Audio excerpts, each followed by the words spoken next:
Hello नमस्कार जय Hind Vande Mataram friends. तो मित्रों આજના વિડીયોમાં જે છે આપણે 1 થી 25 જેટલા જે છે એ જોડકા એટલે કે વિધાનવાળા અને જોડકા જે છે એ ક્વેશ્ચન લઈને આવ્યા છીએ। તો વિડીયોમાં તમે છેલ્લે સુધી જોતા રહેજો। મિત્રો આ 25 જે છે ને એ ખૂબ અને ખૂબ મોસ્ટ આઈએમપી જે છે આપણે લઈને આવ્યા છીએ। તો વિડીયોમાં તમે છેલ્લે સુધી જોતા રહેજો। આવનારી એક્ઝામ જે છે કોન્સ્ટેબલની એમાં મિત્રો આ વિડીયો તમને ખાસ અને ખાસ જે છે ઉપયોगी થવાનો છે। તો વિડીયોમાં તમે છેલ્લે સુધી જોતા રહેજો। તો ચાલો શરૂ કરીએ। પ્રશ્ન નંબર પહેલો, શ્રી માધવસિંહ સોલંકી વિશે નીચે પૈકી કયું વિધાન ખોટું છે? મિત્રો અહીંયા આપણને જે છે એ ક્વેશ્ચન એવો પૂછેલો છે કે શ્રી માધવસિંહ સોલંકી વિશે નીચેનામાંથી જે છે કયું વિધાન એક ખોટું આપેલું છે? તો કયું વિધાન જે છે ખોટું છે આપણે જોઈશું। જોઈએ આપણે ગુજરાતના 7મા મુખ્યમંત્રી બન્યા હતા। પછાત વર્ગને મદદ કરવા કુટુંબ પોથી દાખલ કરી હતી। ભરૂચમાં જીએનએફસીની સ્થાપના કરી હતી। તેમણે માતૃભાષામાં વહીવટ શરૂ કર્યો હતો। તો મિત્રો કયું વિધાન અહીંયા ખોટું થશે? એમણે મિત્રો માતૃભાષામાં વહીવટ જે છે ને એ નહોતો શરૂ કર્યો હતો। આ વિધાન જે છે આપણું ડી જે છે એ રાઈટ આન્સર બની જશે। તેમણે માતૃભાષામાં વહીવટ શરૂ કર્યો ન હતો। આપણો જવાબ જે છે અહીંયા ઓપ્શન ડી બની જશે। તો મિત્રો માતૃભાષામાં વહીવટ જે છે કરાવનાર કોણ હતા? તો કોણ આવશે એ પણ આપણને ખ્યાલ હોવો જોઈએ। માતૃભાષામાં વહીવટ કરાવનાર જે સીએમ હતા એ કોણ હતા? તો બાબુભાઈ જસભાઈ પટેલ જે છે એ માતૃભાષામાં વહીવટ શરૂ કરાવનારા મુખ્યમંત્રી હતા। ખાસ જ રાખીશું। અહીંયા આપણા જે છે ઓપ્શન એ બી અને સી ત્રણેય સાચા છે અને ડી જે છે એ ખોટું છે। ખાસ જ રાખીશું। જોઈએ ત્યારબાદનો નેક્સ્ટ ક્વેશ્ચન, રાજ્ય અને લોકનૃત્યની કઈ જોડ સાચી નથી? રાજ્ય અને લોકનૃત્યની કઈ જોડ એક જે છે એ સાચી આપેલી નથી એ આપણે જોવાની છે। તો જોઈએ આપણે મહારાષ્ટ્ર છાવણી, રાજસ્થાન ઘુમ્મર, આસામ બિહુ ત્રણેય સાચા। તો શું આવશે અહીંયા રાઈટ આન્સર આપણો? મિત્રો અહીંયા જે છે રાજસ્થાન ઘુમ્મર સાચું છે, આસામ બિહુ એ પણ સાચું છે।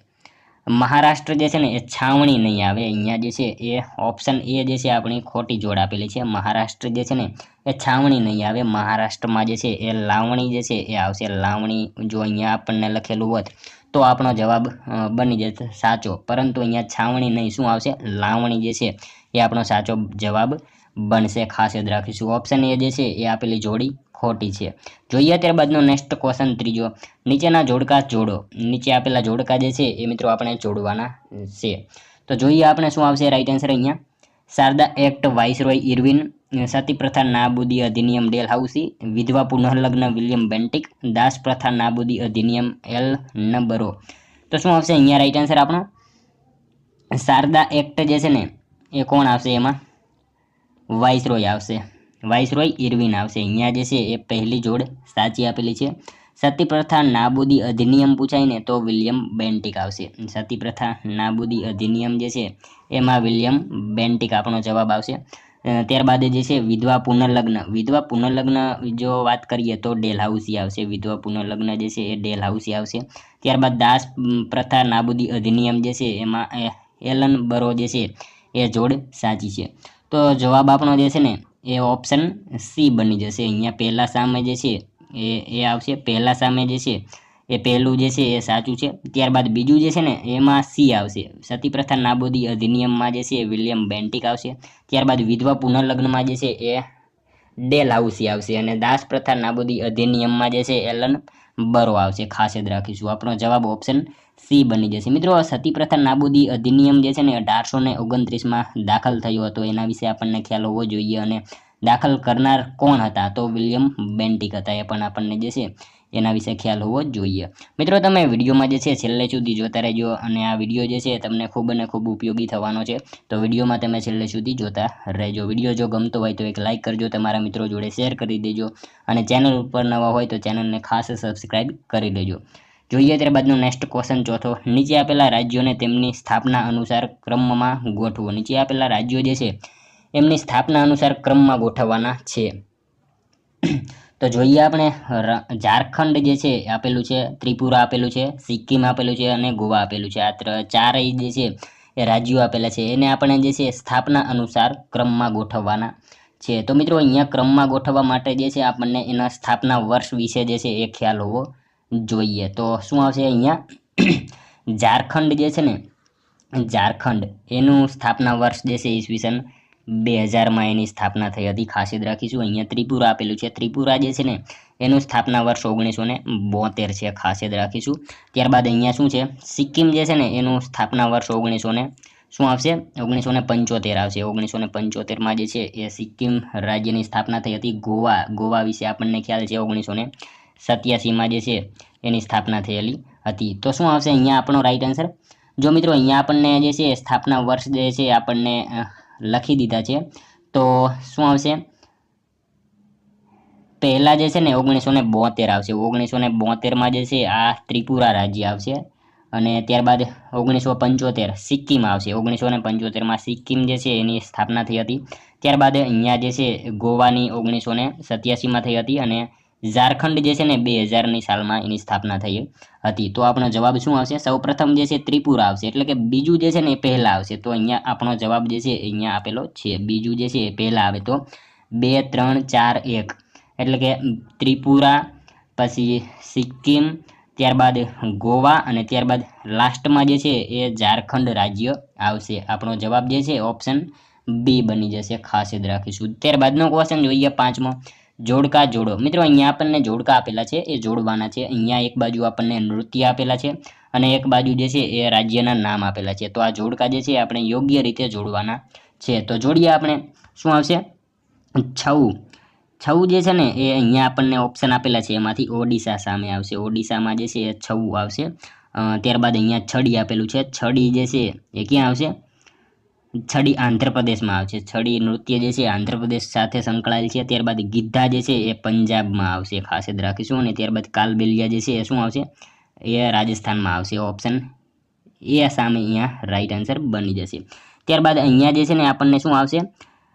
છઉ વિશે જો આપણે મિત્રો વાત કરીએ તો છઉ 3 રાજ્યમાં આવે છે, ઓડિશા, પશ્ચિમ બંગાળ, ઝારખંડ. ઓડિશામાં જે છઉ ઉજવાય છે ને એને મયુરભંજ કહેવામાં આવે છે. પશ્ચિમ બંગાળમાં જે છઉ ઉજવાય તેને પુરુલિયા કહેવાય છે, અને ઝારખંડમાં જે ઉજવાય ને એને સરાઈકેલા તરીકે ઓળખવામાં આવે છે. એના વિશે આપણને ખ્યાલ હોવો જ જોઈએ. તો અહીંયા આપણે જે છે જોડકા જોડી દીધા છે. આપણો જવાબ જે છે ઓપ્શન એ બની જશે, ખાસ યાદ રાખીશું.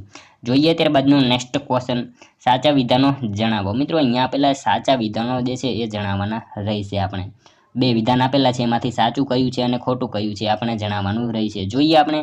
હૈદર અલીનું મૃત્યુ બીજા એંગ્લો મૈસૂર યુદ્ધમાં થયું હતું. ટીપુ સુલતાન ચોથો એંગ્લો મૈસૂર યુદ્ધમાં વિજય બન્યો હતો. તો કયું વિધાન અહીંયા સાચું થશે? મિત્રો પહેલું વિધાન જે છે ને એ ખોટું આપેલું છે. આપણો જવાબ મિત્રો અહીંયા જે છે ને સાચા વિધાનો જણાવવાના છે. એક પહેલું જે છે ને એ માત્ર એક જ આપણું વિધાન સાચું છે. હૈદર અલીનું મૃત્યુ બીજા એંગ્લો મૈસૂર યુદ્ધમાં થયું હતું. ટીપુ સુલતાન ચોથો એંગ્લો મૈસૂર યુદ્ધમાં વિજય બન્યો હતો. એ વિધાન જે છે ને એ ખોટું આપેલું છે, ખાસ યાદ રાખીશું. ઓપ્શન એ રાઈટ આન્સર બની જશે. હૈદર અલીનું મૃત્યુ બીજા એંગ્લો મૈસૂર યુદ્ધમાં થયું હતું. પહેલું વિધાન એક સાચું છે, ખાસ યાદ રાખીશું. નેક્સ્ટ ક્વેશ્ચન જોઈએ ત્યારબાદનો. ચાર્ટર 1833 અંતર્ગત નીચેના વિધાનો ચકાસો અને સાચા વિધાનો પસંદ કરો. ચાર્ટર 1833 અંતર્ગત જે છે એ નીચેના વિધાનો ચકાસો અને સાચા વિધાનો પસંદ કરો. તો મિત્રો જોઈએ આપણે. ચાર્ટર 1833 મુજબ ખ્રિસ્તી પાદરીઓને ધર્મ પ્રચારની છૂટ આપવામાં આવી હતી. ચાર્ટર 1833 અંતર્ગત બ્રિટનના વેપારીઓને ભારતમાં વેપાર અર્થે આપવાની છૂટ અપાઈ હતી. ચાર્ટર 1833 અંતર્ગત ભારતમાં શિક્ષણ પાછળ 1 લાખ રૂપિયાનો ખર્ચ કરવાની જોગવાઈ કરાઈ હતી. ત્યારબાદ ચોથું વિધાન જોઈએ આપણે. ચાર્ટર 1833 અંતર્ગત દાસ પ્રથા નાબૂદ કરવાની જોગવાઈ જે છે કરવામાં આવેલી હતી. તો મિત્રો શું આવશે રાઈટ આન્સર? અહીંયા ચાર્ટર 1833 અંતર્ગત સાચા વિધાનો જે છે આપણે જણાવવાના રહેશે. તો શું આવશે? ચાર્ટર 1833 મુજબ જે છે ને એ મિત્રો ખ્રિસ્તી પાદરીઓને ધર્મ પ્રચારની છૂટ આપવામાં નહોતી આવી. એમને છૂટ આપવામાં આવી હતી, પરંતુ જે છે ને એ 1833માં નહીં આવે. 1813 જો આપણને જો અહીંયા આપેલું હોત 1813 એમાં જે છે એમને ધર્મ પ્રચારની છૂટ આપવામાં આવી હતી. ખ્રિસ્તી પાદરીઓને જે છે ધર્મ પ્રચારની છૂટ જે છે ક્યારે? તો 1813માં આપવામાં આવેલી હતી. જો અહીંયા 33ની બદલે 13 આપેલું હોત તો આપણું પહેલું વિધાન સાચું બને. ત્યારબાદ બીજું વિધાન જોઈએ આપણે. 1833 અંતર્ગત બ્રિટનના વેપારીઓને ભારતમાં વેપાર અર્થે આપવાની છૂટ અપાઈ હતી. મિત્રો આ છૂટ જે છે ને એ પણ 1833માં આપવામાં આવેલી હતી। જો અહીંયા એ 1833ની બદલે જો 1813 આપ્યું હોત તો બીજું વિધાન આપણું સાચું બને। તો અહીંયા જે છે આપણને બીજું વિધાન ખોટું આપેલું છે। ત્યારબાદ ત્રીજું વિધાન જોઈએ આપણે 1833 અંતર્ગત ભારતમાં શિક્ષણ પાછળ 1 લાખ રૂપિયાનો ખર્ચ કરવાની જોગવાઈ કરાઈ હતી। મિત્રો આ જોગવાઈ જે છે ને કરવામાં આવી હતી, પરંતુ એ પણ 1813માં કરવામાં આવેલી હતી। જો અહીંયા 1813 આપેલું હોત તો વિધાન આપણું સાચું બને। મિત્રો અહીંયા ચોથું વિધાન જે છે ને માત્ર એક જ આપણું વિધાન સાચું છે। 1833 અંતર્ગત દાસ પ્રથા નાબૂદ કરવાની જોગવાઈ જે છે એ કરવામાં આવી હતી, એ વિધાન એક સાચું છે। ઓપ્શન એ આપણો અહીંયા રાઈટ આન્સર બની જશે। આ 3 વિધાન ખોટા છે એટલે કોઈ એક વિધાન સાચું છે એવો આપણો રાઈટ આન્સર અહીંયા બની જશે। 1833 અંતર્ગત જે છે દાસ પ્રથા નાબૂદ કરવાની જે છે જોગવાઈ કરવામાં આવી હતી, ખાસ યાદ રાખીશું। ત્યારબાદ આગળ જે છે આપણને ઉપરના 3 વિધાનો જે છે એ ખોટા આપેલા છે। જો એમાં 1813 આપેલું હોત તો 3 વિધાનો સાચા બને, પરંતુ આપણને 1833 આપેલું છે માટે 3 વિધાનો ઉપરના જે છે આપેલા છે એ ખોટા આપેલા છે, ખાસ યાદ રાખીશું। નેક્સ્ટ ક્વેશ્ચન જોઈએ ત્યારબાદનો, નીચે આપેલી નદીઓને તેની લંબાઈના આધારે ચડતા ક્રમમાં ગોઠવો। નીચે મિત્રો આપણને નદીઓ આપેલી છે, એના લંબાઈના આધારે આપણને ચડતા ક્રમમાં ગોઠવવાની છે। તો શું આવશે અહીંયા મિત્રો? આપણને ચડતા ક્રમમાં ગોઠવવા માટે જે છે એની લંબાઈ કેટલી છે એના વિશે જે છે ખ્યાલ હોવો જ જોઈએ। તો આપણે વાત કરીએ કૃષ્ણા નદી, અહીંયા જે છે કૃષ્ણા નદી આપેલી છે। તો કૃષ્ણા નદીની લંબાઈ જે છે ને એ 1400 કિલોમીટર છે। ત્યારબાદ તાપી નદીની જો લંબાઈની વાત કરીએ તો 724 કિલોમીટરની એની લંબાઈ છે। ત્યારબાદ આપણને જે છે ગોદાવરી નદી આપેલી છે, ગોદાવરી નદીની લંબાઈ જે છે ને 1465 કિલોમીટર છે, ખાસ યાદ રાખીશું। 1465 કિલોમીટરની લંબાઈ જે છે ગોદાવરી નદીની છે। ત્યારબાદ કાવેરી નદીની લંબાઈ જે છે 764 આવશે 764 આવશે, અને નર્મદા નદીની લંબાઈ જે છે એ 1312 કિલોમીટર જેટલી આપણને જોવા મળે છે। તો અહીંયા જે છે આપણે નદીઓને લંબાઈના આધારે ચડતા ક્રમમાં ગોઠવીએ તો શું આવશે? અહીંયા પહેલા જે છે ને એ તાપી નદી આવશે, 724 જે છે એ તાપી નદી આવશે, તાપી નદી પહેલા આવશે એટલે માટે બીજું જે છે ને પહેલા આવશે। તો બીજું અહીંયા જે છે એમાં છે, સીમાં છે અને ડીમાં છે। તો ત્યારબાદ આપણે આગળ વાત કરીએ તો શું આવશે? ત્યારબાદ 724 પછી 764 આવશે, 764માં જે છે કાવેરી નદી છે એની લંબાઈ 764 છે। ત્યારબાદ બીજું પછી ચોથું, તો આપણો જવાબ જે છે ઓપ્શન એ બની જશે, પાંચમું, પહેલું અને ત્રીજું।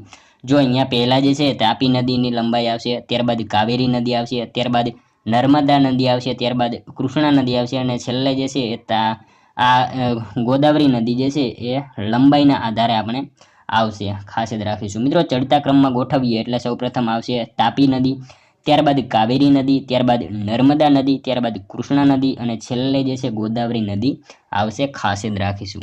ત્યારબાદનો ક્વેશ્ચન જોઈએ, સાચા વિધાનો જણાવો। મિત્રો અહીંયા આપણને વિધાનો આપેલા છે, એ વિધાનો સાચા છે કે ખોટા આપણે જણાવવાના રહેશે। અંબિકા નદી વાંસદા ટેકરીઓમાંથી ઉદ્ભવે છે, અંબિકા નદી જે છે વાંસદાની ટેકરીઓમાંથી ઉદ્ભવે છે। દમણગંગા નદીને દક્ષિણ ગુજરાતની ઘોડાપુરી નદી તરીકે ઓળખવામાં આવે છે। દમણગંગા નદીને ગુલાબી લાલ તરીકે પણ ઓળખવામાં આવે છે। શું વિધાનો જે છે આપણને સાચા થશે? મિત્રો અહીંયા જે છે ને આપણા 3 વિધાનો સાચા આપેલા છે। જો અંબિકા નદી જે છે ને વાંસદાની ટેકરીઓમાંથી ઉદ્ભવે છે, પહેલું વિધાન સાચું છે। દમણગંગા નદીને દક્ષિણ ગુજરાતની ઘોડાપુરી નદી તરીકે ઓળખવામાં આવે છે, એ વિધાન પણ આપણને સાચું આપેલું છે। દમણગંગા નદીને ગુલાબી લાલ તરીકે પણ ઓળખવામાં આવે છે, ત્રીજું વિધાન પણ સાચું છે। આપેલ તમામ આપણા જે છે એ વિધાનો સાચા બની જશે। દમણગંગા નદી ઉપર મિત્રો એક પરિયોજના છે, એનું નામ છે મધુવન પરિયોજના, એના વિશે પણ આપણને ખ્યાલ હોવો જોઈએ। અને મિત્રો દમણગંગા નદી જે છે ને એ દક્ષિણ ગુજરાતની સૌથી છેલ્લી નદી છે, ખાસ યાદ રાખજો। ત્યારબાદનો ક્વેશ્ચન જોઈએ 10મો, સમ્રાટ અશોકના શિલાલેખ વિશે યોગ્ય જોડકા જોડો। સમ્રાટ અશોક એના શિલાલેખ વિશે જે છે આપણને જોડકા આપેલા છે, એ યોગ્ય રીતે આપણે જોડવાના છે। તો શું આવશે અહીંયા? જોઈએ આપણે ગિરનાર જે છે ને ગિરનાર મિત્રો અહીંયા આપણને સ્થળ આપેલા છે અને અહીંયા પ્રાપ્તિ સ્થાન આપેલા છે। તો ગિરનાર જે છે ને એ શું આવશે? ગિરનારનો શિલાલેખ જે છે એ જુનાગઢ ખાતે આવશે આપણો, અહીંયા જે છે પહેલા સામે ચોથું આવશે। ત્યારબાદ અહીંયા બ્રહ્મગીરી આપેલું છે, બ્રહ્મગીરી જે છે ને એ ક્યાં આવશે? મૈસૂર આવશે, બ્રહ્મગીરી જે છે એ મૈસૂર આવશે, અહીંયા જે છે એ સામે આવશે બ્રહ્મગીરી। અને સાસારામ જે છે સાસારામ બિહારમાં આવશે, અહીંયા ત્રીજા સામે ત્રીજું આવશે। અને ઘોલી જે છે ક્યાં આવશે? પુરી ખાતે આવશે। આપણો જવાબ જે છે એ પહેલા સામે ચોથું, ત્યારબાદ બીજા સામે પહેલું, ત્યારબાદ ત્રીજા સામે ત્રીજું અને ચોથા સામે બીજું. એ જવાબ જે છે આપણો શું બની જશે? ઓપ્શન ડી બની જશે. ખાસ યાદ રાખીશું. અહીંયા જે છે આપણને જોડકા આપેલા છે એ રીતે તમારે જોઈ લેવાનું રહેશે. ગિરનાર જે છે જુનાગઢ આવશે, બ્રહ્મગીરી મૈસૂર આવશે, સાસારામ જે છે બિહાર આવશે અને ઘોલી જે છે એ ક્યાં? તો પુરી આવશે. નેક્સ્ટ ક્વેશ્ચન જોઈએ ત્યારબાદનો, નીચેનામાંથી કઈ જોડી ખોટી છે? નીચેનામાંથી કઈ જોડ જે છે એક ખોટી આપેલી છે? તો કઈ જોડ આવશે અહીંયા? જોઈએ આપણે. થિયોસોફિક સોસાયટી એની બેસન્ટ, આર્ય સમાજ રાજારામ મોહન રાય, રામકૃષ્ણ મિશન રામકૃષ્ણ પરમહંસ, બહિષ્કૃત હિતકારિણી સભા BR આંબેડકર. મિત્રો એક વિધાન અહીંયા જે છે આપણને એક જોડી ખોટી આપેલી છે. એ ખોટી જોડ જે છે એ કઈ છે? તો કઈ જોડ ખોટી છે? ત્રણેય ખોટી છે. ઉપરની ત્રણેય જે છે ને એ જોડી આપણને ખોટી આપેલી છે. આ ત્રણેય અહીંયા જે છે ચોથી એક જ જોડી સાચી છે. માત્ર એક જોડી આપણને જે છે સાચી આપેલી છે. બહિષ્કૃત હિતકારિણી સભા જે છે ને એ BR આંબેડકર જે છે એ આપણી જોડી સાચી બની જશે. બહિષ્કૃત હિતકારિણી સભા એ સમાનતા લાવવા માટેની સંસ્થા હતી. તે જોડી એક આપણને સાચી આપેલી છે. અહીંયા જે છે થિયોસોફિક સોસાયટી જે છે એ જોડી ખોટી છે. થિયોસોફિક સોસાયટી જે છે એના સ્થાપક અમેરિકન કર્નલ આલ્કોટ અને બીજા હતા રશિયન મેડમ પેટ્રોનોવા બ્લેવેસ્કી. અને ત્યારબાદ આર્ય સમાજના સ્થાપક હતા દયાનંદ સરસ્વતી. ત્યારબાદ રામકૃષ્ણ મિશનના સ્થાપક હતા સ્વામી વિવેકાનંદ. ખાસ યાદ રાખીશું. અહીંયા જે છે ત્રણેય જોડી ખોટી આપેલી છે. આ એક જોડી જે છે ચોથી એક સાચી આપેલી છે. ત્યારબાદ આગળ વાત કરીએ મિત્રો 12મા ક્વેશ્ચનમાં, સાચા વિધાનો જણાવો. સાંઈબાબા મંદિર શિરડી ખાતે આવેલું છે. ભારતીય મોસમ વૈધશાળા પુણે ખાતે આવેલી છે. મિત્રો અહીંયા જે છે ને એ કયા વિધાનો સાચા આપેલા છે એ જણાવવાના રહેશે. તો શું આવશે? બંને સાચા જ આપેલા છે. A અને B બંને સાચા છે. સાંઈબાબા મંદિર શિરડી ખાતે આવેલું છે, પહેલું વિધાન સાચું છે. ત્યારબાદ ભારતીય મોસમ વૈધશાળા પુણે ખાતે આવેલી છે. બંને વિધાનો આપણા સાચા બની જશે. ઓપ્શન સી આપણો રાઈટ આન્સર બની જશે. મિત્રો તમને વિડીયો ગમતો હોય તો એક લાઇક કરજો, તમારા મિત્રો જોડે શેર કરજો જેથી અમને પણ ઉપયોગી બને. અને મિત્રો એક લાઇક જરૂરથી તમે કરી દેજો. ત્યારબાદનો ક્વેશ્ચન જોઈએ 13મો, નીચે પૈકી કયા જ્યોતિર્લિંગ મહારાષ્ટ્ર રાજ્યમાં આવેલા છે? મિત્રો નીચેનામાંથી કયા જ્યોતિર્લિંગ જે છે એ મહારાષ્ટ્ર રાજ્યમાં આવેલા છે? તો કયા કયા જે છે એ મહારાષ્ટ્રમાં આવશે જોઈએ આપણે. મિત્રો આપણે વાત કરીએ ભારતની અંદર 12 જ્યોતિર્લિંગ આવેલા છે એના વિશે જે છે પણ આપણને ખ્યાલ હોવો જ જોઈએ. તો આપણે વાત કરીએ મહાકાલેશ્વર જ્યોતિર્લિંગ જે છે ને આપણને અહીંયા આપેલું છે મહાકાલેશ્વર જ્યોતિર્લિંગ. મહાકાલેશ્વર જ્યોતિર્લિંગ મિત્રો મધ્યપ્રદેશમાં આવશે. ખાસ યાદ રાખીશું. મધ્યપ્રદેશમાં જે છે એ મહાકાલેશ્વર જ્યોતિર્લિંગ આવેલું છે. ત્યારબાદ ભીમાશંકર જ્યોતિર્લિંગ જે છે ને એ મહારાષ્ટ્રમાં આવેલું છે. મહારાષ્ટ્રમાં જે છે એ ભીમાશંકર જ્યોતિર્લિંગ આવેલું છે. ત્યારબાદ આપણને વૈજનાથ જ્યોતિર્લિંગ આપેલું છે. વૈજનાથ જે છે ને એ પણ મહારાષ્ટ્રમાં આવેલું છે. ખાસ યાદ રાખીશું. મહારાષ્ટ્રમાં જે છે એ આવેલું છે વૈજનાથ. ત્યારબાદ ઓમકારેશ્વર જ્યોતિર્લિંગ જે છે ને એ મિત્રો ક્યાં આવશે? ઓમકારેશ્વર મધ્યપ્રદેશમાં આવશે. ઓમકારેશ્વર જ્યોતિર્લિંગ જે છે ને એ મધ્યપ્રદેશમાં આવશે. ખાસ યાદ રાખીશું. ઓમકારેશ્વર જે છે ક્યાં? તો મધ્યપ્રદેશમાં આવેલું છે. અને ધૃણેશ્વર જે છે ધૃષ્ણેશ્વર જે છે એ મહારાષ્ટ્રમાં આવેલું છે. મહારાષ્ટ્રમાં ખાસ યાદ રાખીશું. તો મિત્રો અહીંયા જે છે આપણને ક્યાં પૂછેલા છે? મહારાષ્ટ્રમાં આવેલા જે છે એ જ્યોતિર્લિંગ કયા છે? તો કયા કયા છે? અહીંયા જે છે ફક્ત બીજું, ત્રીજું અને પાંચમું, આ ત્રણ જે છે ને બીજું, ત્રીજું અને પાંચમું જે છે એ જ્યોતિર્લિંગ મહારાષ્ટ્ર રાજ્યમાં આવેલા છે. ખાસ યાદ રાખીશું. જોઈએ ત્યારબાદનો નેક્સ્ટ ક્વેશ્ચન, જોડકા જોડો. મિત્રો અહીંયા આપણને જોડકા આપેલા છે, જોડકા જોડવાના છે. તો શું આવશે? બંદર આપેલા છે અને આ બાજુ રાજ્ય આપેલા છે. બંદર અને રાજ્ય એ યોગ્ય રીતે આપણે જોડકા જોડવાના છે. તો જોડીએ આપણે. શું આવશે? દહેજ જે છે ને દહેજ એટલે ગુજરાત આવશે. દહેજ જે છે એ ગુજરાતમાં આવેલું છે. ત્યારબાદ નાવાસોવા જે છે એ મહારાષ્ટ્રમાં આવેલું છે.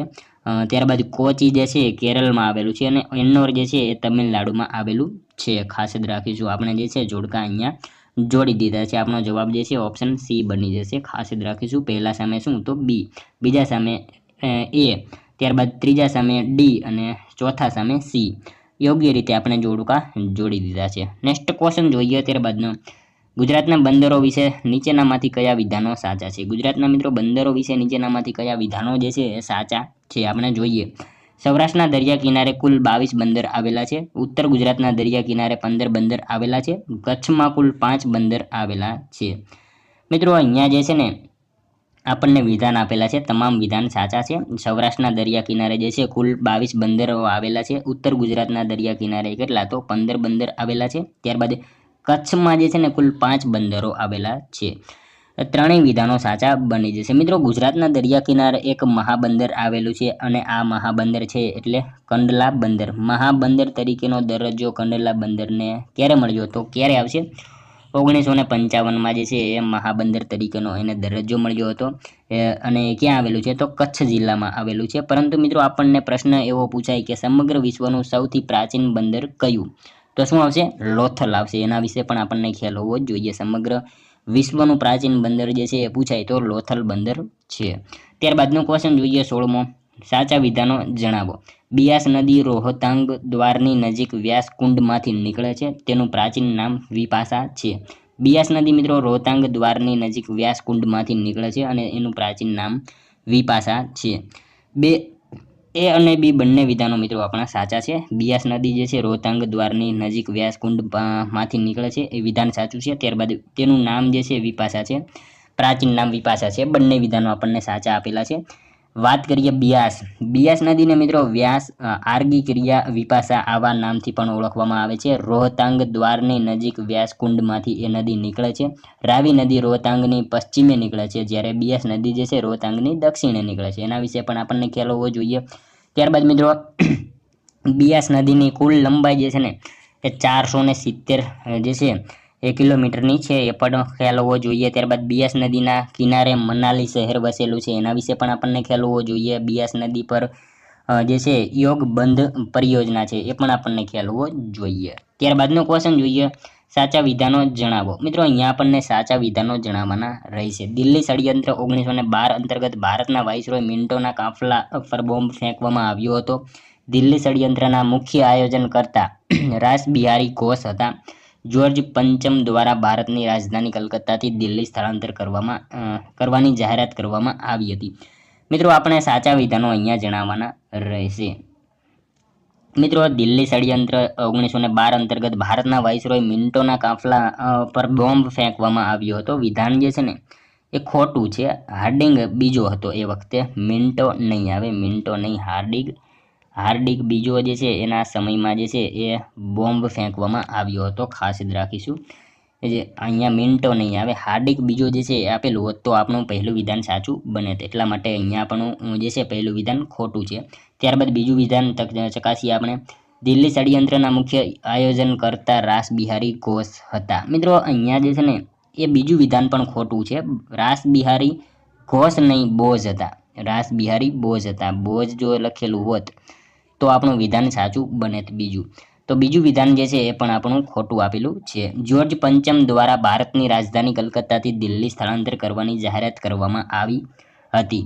તો ત્રીજું એક વિધાન જે છે ને એ આપણું સાચું બની જશે. માત્ર ત્રીજું વિધાન એક સાચું છે. જ્યોર્જ પંચમ દ્વારા જે છે ભારતની રાજધાની કલકત્તાથી દિલ્હી સ્થળાંતર કરવામાં આવી હતી, એની જાહેરાત કરવામાં આવી હતી અને એ વિધાન જે છે એક સાચું આપણને આપેલું છે. ત્યારબાદનો ક્વેશ્ચન જોઈએ 18મો.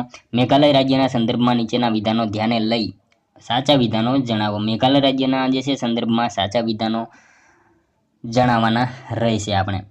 તો શું આવશે જોઈએ આપણે. રાજ્ય ભાષા અંગ્રેજી છે. એનું ઉપનામ જે છે પૂર્વનું સ્કોટલેન્ડ છે.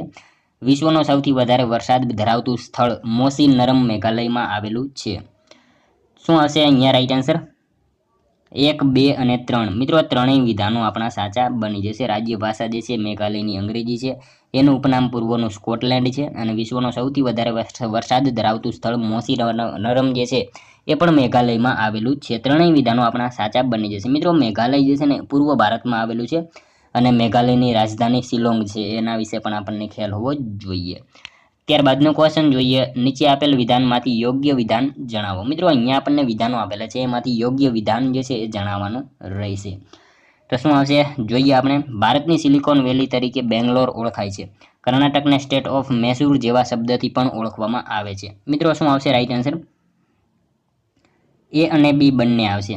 એ બંને વિધાનો જે છે આપણા સાચા બની જશે. ભારતની સિલિકોન વેલી તરીકે બેંગ્લોર ઓળખાય છે, પહેલું વિધાન સાચું છે. અને કર્ણાટકને સ્ટેટ ઓફ મૈસૂર જેવા અન્ય નામથી પણ ઓળખવામાં આવે છે. બંને વિધાનો સાચા છે. જોઈએ ત્યારબાદનું નેક્સ્ટ ક્વેશ્ચન, લોથલ કઈ નદીના કિનારે વસેલું છે? મિત્રો લોથલ જે છે ને એ કઈ નદીના કિનારે વસેલું છે? મિત્રો પહેલા તો આપણને જે છે એના વિશે ખ્યાલ હોવો જોઈએ. ઈસવીસન 1921માં જે છે હડપ્પાની શોધ દયારામ સાહની દ્વારા થઈ હતી. દયારામ સાહની દ્વારા જે છે 1921માં હડપ્પાની શોધ થઈ હતી. 1922માં મોહેજો દડોની શોધ જે છે એ રખાલદાસ બેનર્જી દ્વારા કરવામાં આવી હતી. ધોળાવીરા જે છે એ લુણી નદીના કિનારે આવેલું છે. કાલીબંગાન ધગ્ગર નદીના કિનારે આવેલું છે. અને આપણું આ લોથલ જે છે ને એ ભોગાવો નદીના કિનારે આવેલું છે. આપણો જવાબ ઓપ્શન એ બની જશે. ધોળાવીરા પૂછાય તો લુણી નદીના કિનારે આવશે.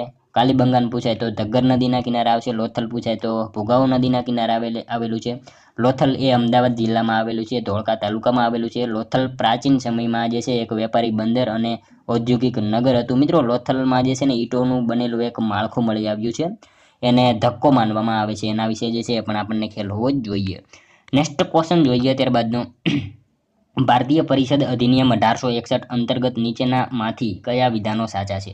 ભારતીય પરિષદ અધિનિયમ 1861 અંતર્ગત જે છે એ સાચા વિધાનો આપણે જણાવવાના છે. તો જોઈએ આપણે, વાઇસરોય કેનિંગે સૌ પ્રથમ ભારતીયોને બ્રિટિશ વહીવટી વ્યવસ્થામાં સામેલ કર્યા હતા. બ્રિટિશરોની કાઉન્સિલમાં બનારસના રાજા, પટિયાલાના મહારાજા અને સર દિનકર રાવ સામેલ હતા.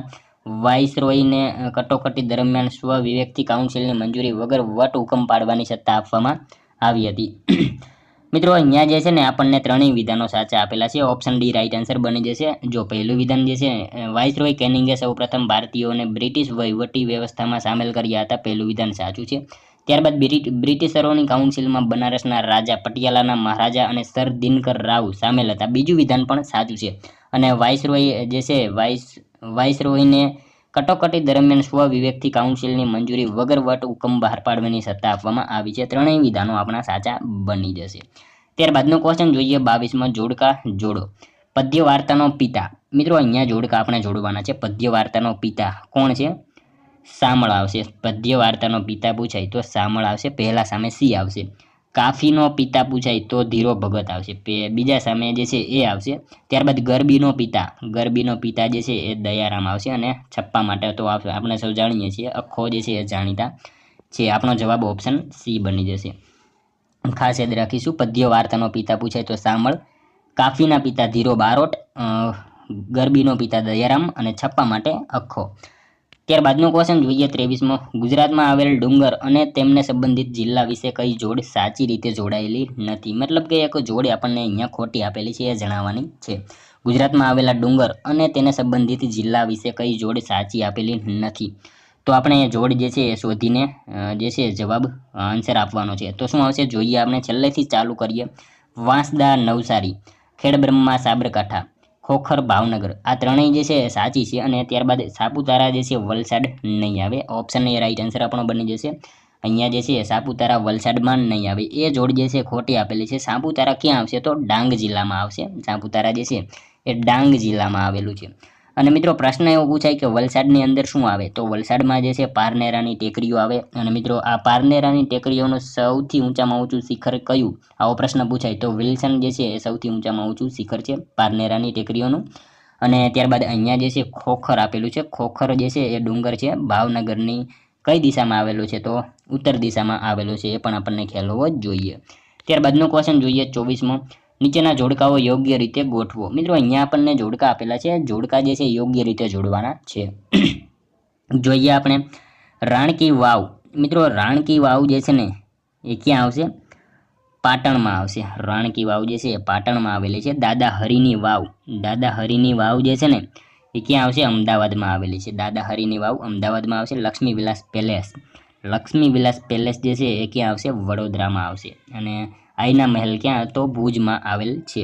આપણો જવાબ ઓપ્શન સી બની જશે. ખાસ યાદ રાખીશું, રાણકી વાવ પાટણ, દાદા હરિની વાવ અમદાવાદ, લક્ષ્મી વિલાસ પેલેસ વડોદરા અને આઈના મહેલ ભુજ. મિત્રો લક્ષ્મી વિલાસ પેલેસના સ્થપતિ કોણ છે? આવો પ્રશ્ન પૂછાય તો કોણ આવશે?